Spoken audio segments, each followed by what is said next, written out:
One of the big problems with doing research about the effect of pornography on people is that it's actually hard to find a control group. Not too long ago, a teacher from Montreal, or the University of Montreal, he wanted to do a study where he would study the effect of porn on men. But he said when he was looking for a control group of men in their mid-20s who had never consumed porn, he actually couldn't find anyone. But there was a study that was done in the mid-80s, before the dawn of the internet, and the results are fascinating. Here's what they did. Dr. Dolph Zillman and Dr. Jennings Bryant took 80 male and 80 female participants and broke them into 3 roughly equal groups. In a lab setting, each group watched about 5 hours of media spread out over a period of 6 weeks. The first subgroup they called the no exposure control group. They were shown just regular broadcast media. The next was called the intermediate exposure group. Half of the media they consumed was regular stuff, and the other half was pornographic movies. The last subgroup was called the massive exposure group. All 5 hours of media they saw over that 6-week stretch were pornographic. At the end of the experiment, they asked the participants questions, and here's what they found. Allow me to just share 5 of their findings with you. Number 1, participants from the massive exposure group reported less sexual satisfaction with their partners since starting the experiment. They noticed how they were now rating their partner's physical appearance, their affection, their sexual performance. Secondly, those exposed to more porn showed a greater attraction to casual sex. When asked questions related to their desire for marriage or having children or even staying faithful to their future spouse, they said they were less likely. They tended to devalue these things. Number 3, participants from the massive exposure group also showed a loss of support for women's rights. Participants were asked, quote, "Do you support women's rights?" Pretty straightforward. And what we found is 71% of the no exposure group said yes, compared to, listen, 25% of the massive exposure group.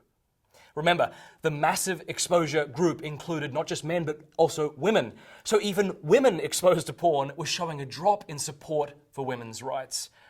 Number 4, those exposed to more porn also showed a desensitization to sexual violence. Participants in all 3 groups were given a story about a man who rapes a female hitchhiker, and they were asked to recommend prison sentences for this rapist. Males in the massive exposure group recommended a sentence, nearly half of that recommended by the no exposure group. Now, keep in mind, the pornography these people watched was not particularly violent porn, but those who viewed it still tended to trivialize rape more. Number 5, those in the massive exposure group were far less likely to think minors should be protected from porn. 84% of the no exposure group said minors should be protected, but only 37% of the massive exposure group said the same. That's a well over 50% drop. Now think about it.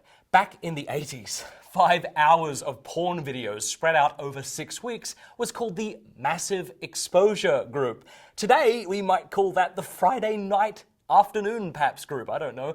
Look, I think this experiment conducted 30 years ago offers a powerful lesson to men and women. I'm not here advocating censorship. That's a conversation for another day, maybe another video. But what I want to suggest is that I think these findings should cause us to think more seriously about how our media consumption affects us and society at large. We could ask ourselves the following questions. Do we want to be men and women who really enjoy sexual intimacy with our spouse? Or would we rather be sexually dissatisfied, constantly rating and judging our spouse according to pornographic standards?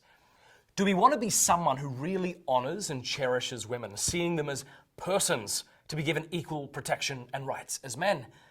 Do we want to be a man or a woman who takes seriously the injustices many women endure today through rape and abuse and sexual trafficking? Do we want to be people who think children today shouldn't be sexualized? Now, if we don't want these things, if we think kids shouldn't be sexualized, if we want to be satisfied with our sexual intimacy with our partner and so forth, then here's a challenge from me for what that's worth. Let's you and me join the growing movement of awesome people from all sorts of worldviews and beliefs, Christian, atheist, agnostic, whatever, who have decided they want a better life than the porn industry is inviting them to. if you're a man or woman who takes science seriously, then I want to encourage you to think long and hard about what you've heard in this video today. You can get a link to the statistics down below.